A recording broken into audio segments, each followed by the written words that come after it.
The Material World 7. In a narration found in Jami' at-Tirmidhi, number 2377, the Holy Prophet Muhammad, peace and blessings be upon him, declared that he was not concerned over the excess of this material world, and his example in this world is of a rider who takes a short rest under the shade of a tree and then leaves it behind by moving on. In reality, each person is a traveler who stays in this world for a very limited time compared to where they came from, meaning the world of the souls, and to where they are heading, which is the eternal hereafter. In fact, this world in comparison is like waiting at a bus stop.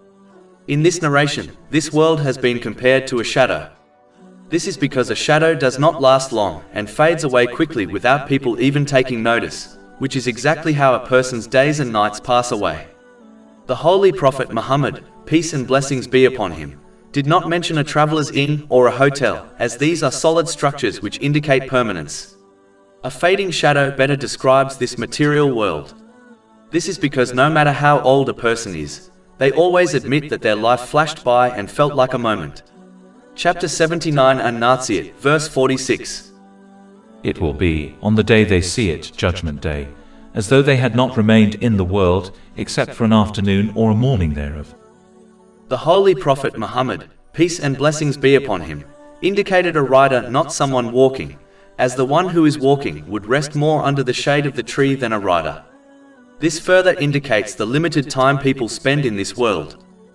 Taking a rest in the shade indicates the importance of one correctly using the material world in order to obtain the provisions they need, just like the rider takes the provision they need, namely, rest. A Muslim should therefore prepare for their immediate departure from this world by preparing for the hereafter, by fulfilling the commands of Allah, the Exalted, refraining from His prohibitions, and by facing destiny with patience according to the traditions of the Holy Prophet Muhammad, peace and blessings be upon him. This will ensure they use the blessings they have been granted in ways pleasing to Allah, the Exalted. This will result in them obtaining peace and success in both worlds. Chapter 16 An-Nahl, verse 97. Whoever does righteousness, whether male or female, while he is a believer, we will surely cause him to live a good life, and we will surely give them their reward in the hereafter according to the best of what they used to do. As mentioned in the main narration, just like the Holy Prophet Muhammad, peace and blessings be upon him, was not concerned about the unnecessary aspects of this world, a Muslim must also adopt this attitude, as the more one dedicates their energy and time to gaining and enjoying the unnecessary things of this world, the less time and energy they will have to use their blessings in ways pleasing to Allah, the Exalted. This distraction will lead to nothing but stress and difficulties in both worlds. Chapter 20 Taha, verse 124. And whoever turns away from my remembrance, indeed he will have a depressed, i.e. difficult life, and we will gather, i.e. raise him on the day of resurrection blind.